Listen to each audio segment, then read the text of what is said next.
Hi everyone, welcome to Brave Adventures with me, Rob. And me, Hayley. And today we just wanted to jump on here. Yesterday, you might have seen on Facebook, appalling day at Alton Towers, probably the worst I've had for a very long time. And as a result, I really wasn't in the mood to make a video for the channel yesterday. And I know that's quite negative, but I'm not sure that it's what the content that people want to see is us just being really negative about a park. So I wanted to do it justice. I wanted to jump on here today and to kind of go through a little bit about what went wrong yesterday and what we're seeing at Alton Towers, and then to pass over to Rob, who is our resident Alton Towers fanatic, It's and been kind of said before, hasn't it? it has been said, and you weren't with me yesterday, and I think that was probably a good thing in Do you know hindsight. what? I'm actually really glad by the sounds of it. I did feel like I was with you with all the updates I was getting, but actually, yeah, it didn't sound good at all. It's really sad. Yeah, and there weren't really much updates to give you, to be honest, which is another reason why I didn't make a full video for the channel. But I wanted to come on here really and to talk about mainly the three issues that we're seeing at Alton Towers at the moment, and to see what your thoughts are on what's going wrong and how we can rectify it. So do come along for the adventure with us. Do give us a subscribe, a like, and a comment on how you're feeling about the current situation at Alton Towers. So, first situation, ride availability. We knew going into opening week that there were going to be some rides that were down. We knew monorail was not going to be open for the season. We also knew Skyride wasn't going to be open for the season. Mine, I can't even say the words. Runaway Mine Train and Congo Rapids. Congo Rapids, I'm not massively fussed about not being open for the start of the season. What do you think? Well, for me, it's just disappointing because this has never happened before, really. Historically, the Rapids have always been, or I think mostly, at the start of the season. So this is, for me, a cost-cutting measure. They obviously need to staff the Rapids more these days, health and safety, and there's big implications there if they're not staffed appropriately. So I think it does cost a lot of money these days to run. And it's a really old system as well, isn't it? Is it 1988 Intamin It's very system? old now, It's yeah. very old, Great probably even older ride, than but that, actually. Being the yeah. fanatic that I am, I've probably got that completely wrong. But yeah, a bit disappointed, but I can understand. And we can also think about Valhalla at Blackpool Pleasure Beach, which is not opening until the middle of May as well. And that's for similar reasons, I think. Yeah, and it's not getting that throughput.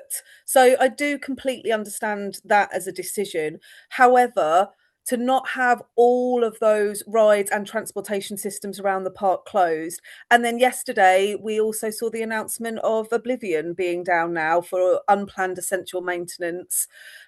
So before we'd even got to the park, there were a lot of rides closed. And I suppose it asks the question of why are we seeing so many rides closed at a park that is not 365 opening at the beginning of the season?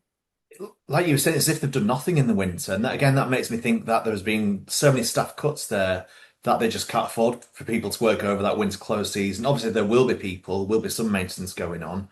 But from what we've seen with your visit yesterday and other enthusiasts as well, it's just really disappointing. I think Oblivion is a real worry. That coaster is coming up to 28 years old now.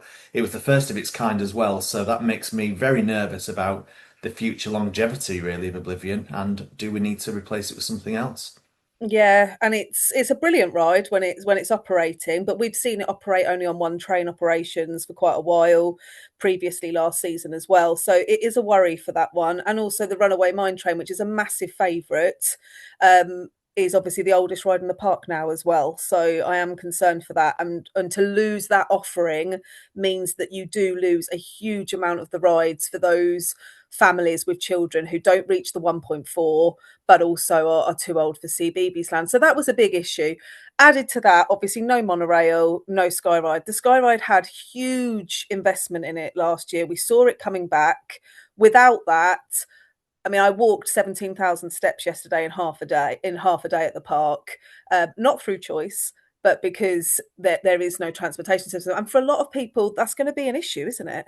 Definitely. It's going to really affect people with accessibility issues. And it's such a shame after that amount of money was spent on it that it's not operating at the start of the season. Again, it just makes me think that the maintenance has not been what it should have been throughout the winter. And what are the reasons really for that? It's really worrying.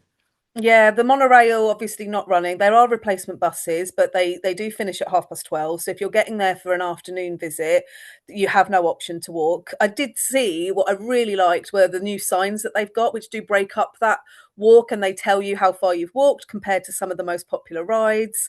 So, for instance, if you've walked the same length of track as Wicker Man, I don't know if they were there that season, last season, because I normally get the monorail, but they were a really nice addition. And then they do lead you to the corkscrew, which has been painted yellow, which I'm sure you must see that as a positive.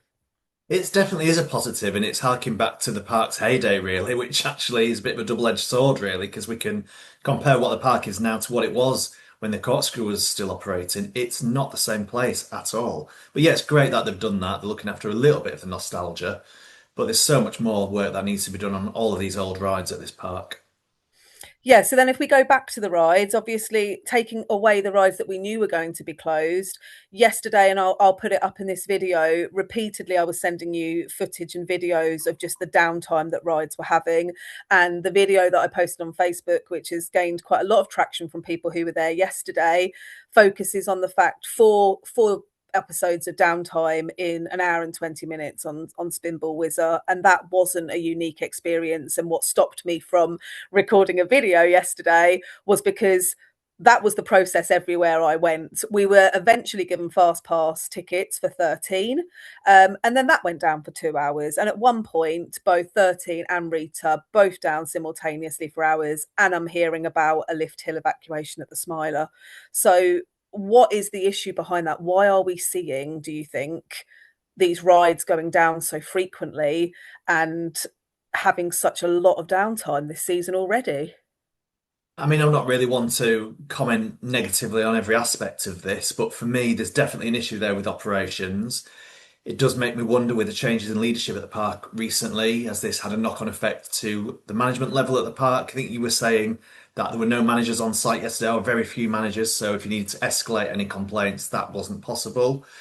Um, Also, the ride operators, it's really not their fault No, it's when not. these things happen, and the amount of abuse that they must have got yesterday, and well, since the park's reopened, is really poor, and it's really not fair on them. The age of the rides at Alton Towers is something which needs to be considered. If you think the original Nemesis was installed in 94, and yes, it has had a brand new track. So actually, it's one of the newest rides there at the park now after Toxicator. But then when you look at Oblivion, when you look at Rita, all of these really old aging rides, which are probably coming up to the end of their life now as well, with no plans for investment in the future. There are no plans for a major new attraction. Yes, we've got the new family coaster down in CBeebies Land, but it really doesn't stack up to the likes of Oblivion or back in the day, Corkscrew or the Black Hole. So, really worried about the future of this park. What are the plans? And is it going to remain a Merlin park Yeah. from this point It's going almost forward, you feels know? a little bit like Merlin have just lost interest in it. You know, we're seeing we've seen obviously Hyperion in the last 3 years at Thorpe. We're seeing a whole new reimagined land at Chessington. Now that Rumba Rapids has closed at Thorpe Park, we're obviously eagerly awaiting what's going to happen next with that. And there are talks and speculations about all kinds of coasters that can go in there. And I was watching a video this morning about potentially a GCI Woody that could fit that space, which would be absolutely incredible. We're seeing investment. Thorpe Park's looking brilliant. It's been painted up this year. It looks amazing. Merlin just don't seem to be investing in this park in the slightest, and it's really sad to see. It is really sad to see. On Towers has always been our flagship theme park, hasn't it? Way back from, when it opened in 1980 as to what it is today. I always used to compare it to the UK's Efteling, which there is absolutely no comparison now between Alton Towers and Efteling apart from the size, because they're relatively similar in size, but that is where the comparisons stop, unfortunately.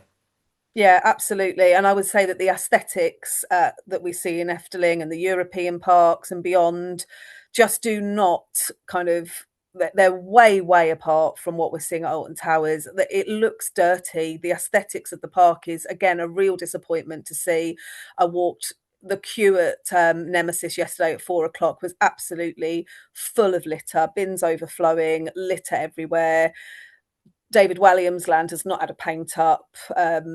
Tower Street again looking really dull, not been painted, just a lot of work there. Even Toxicator a year on from opening, the gondolas looked dirty yesterday. And again, is it staff cutbacks or is it just a lack of investment and a kind of being able to profit off the nostalgia of people like us who grew up with this park, love this park, and will do anything to defend it? But there comes a point where that can't continue. I was just going to say that it comes to a point where you think actually things really need to change here. People spending, hundreds of pounds on the Merlin passes or on the day tickets as well. It's not a cheap experience. It's difficult to get there as well. It's right in the middle of the country, so people are making the effort to get to Alton Towers. Something needs to change. We don't like to be negative on this channel. We don't do negativity for clicks. It's not where we are. But actually, for a park that means so much to the both of us, I do think it's important to highlight these issues. Yeah, absolutely. And obviously, we will be back again later in the year and hopefully we'll have a better day then. But we'd be really interested to hear about anybody else's thoughts about what could improve the park or what you'd like to see happen, whether you'd like to see the park sold from Merlin, or any other changes that you think could improve the experience. For us, we're going to go back to positivity. We're going back to our favourite park in the country next weekend, back to Blackpool, which again gets its fair share of criticism and had its fair share of criticism for opening day and beyond. But from what I was seeing yesterday, operations at Blackpool look sublime. So good. They do so much winter maintenance at Blackpool as well, and they have to on a lot of their old attractions. It's vital that that's carried out. But yeah, I can't wait to get back there at the weekend. Absolutely. I mean, they can keep a over 100-year Woody running all season, but we can't keep a 20, 30-year-old ride going at Towers without 4 breakdowns within an hour. It's poles apart for me. So we will be making coverage from Blackpool next week. So do come along for that adventure with us. We can't wait to return. Thank you ever so much, everybody, for today. We are looking forward to braving more adventures with you very soon. Don't forget to hop onto our socials. Either we're over on Facebook and also onto YouTube as a subscriber. We would be happy to see you. Thanks, everybody. Bye.